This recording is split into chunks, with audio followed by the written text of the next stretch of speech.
Everyone at Westwood High thought it would be just another ordinary Monday, until a shy girl with a soft voice and hidden strength changed everything. It was the first day of school for 16-year-old Aisha. She had just moved from a quiet town to the fast-paced city with her mother after a difficult divorce.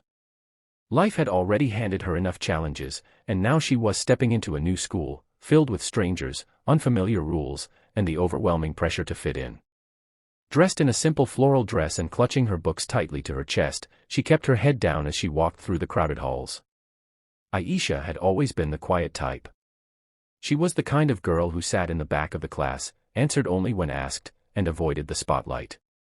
But what no one knew, not her teachers, not her classmates, was that she had been training in martial arts since she was 8 years old. Her father, a black belt himself, had taught her not just how to fight, but how to control her power. She didn't fight to hurt, she fought to defend. And though she'd promised her mom never to use it unless absolutely necessary, life was about to test that promise in the cruelest way. Within a week, Aisha became a target. The school's queen bee, Madison, and her clique had spotted an opportunity. Aisha was shy, didn't talk much, and never stood up for herself. She was exactly the kind of person bullies looked for. Madison ruled the school with her icy stare, sharp tongue, and a reputation for humiliating anyone who dared to be different. At first, it was little things. Aisha would open her locker and find all her books missing. Someone poured juice on her chair in the cafeteria.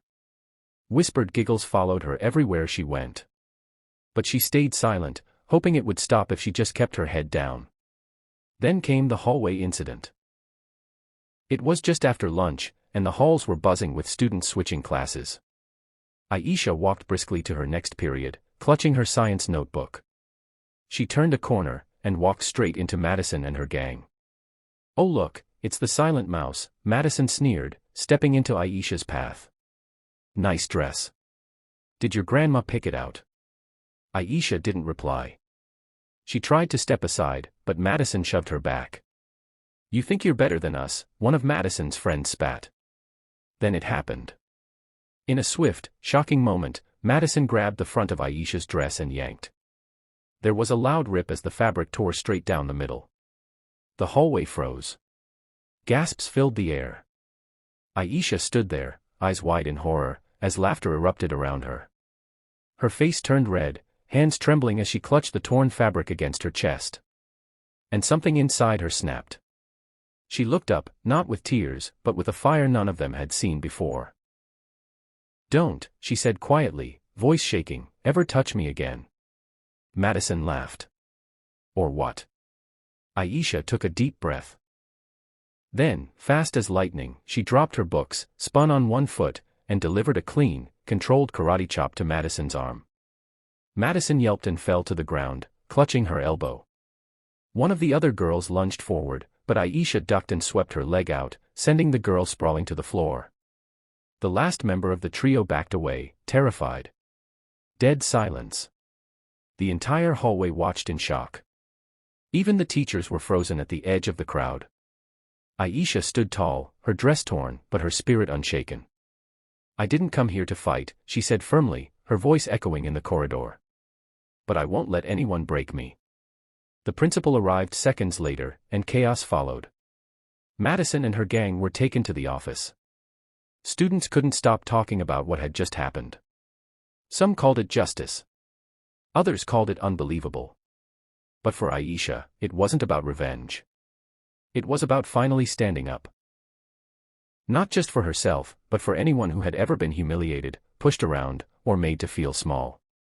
Over the next few weeks, everything changed.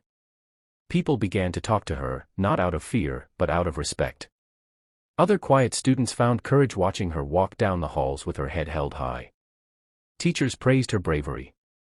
She was offered a chance to lead the school's new self-defense club, and though hesitant at first, she accepted. There were still tough days. Madison's parents threatened legal action, though the school reviewed the footage and confirmed that Aisha acted in self-defense. Her mother worried, but Aisha reassured her, she wasn't fighting to win, she was fighting to be heard. And now she was. By the end of the semester, Aisha wasn't the shy new girl anymore.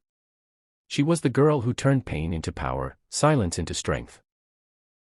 Her story spread across social media, inspiring students in other schools to speak up, to stand tall, and to believe that even the quietest voice has power when it's backed by courage. Because sometimes, it takes just one moment to rewrite your story.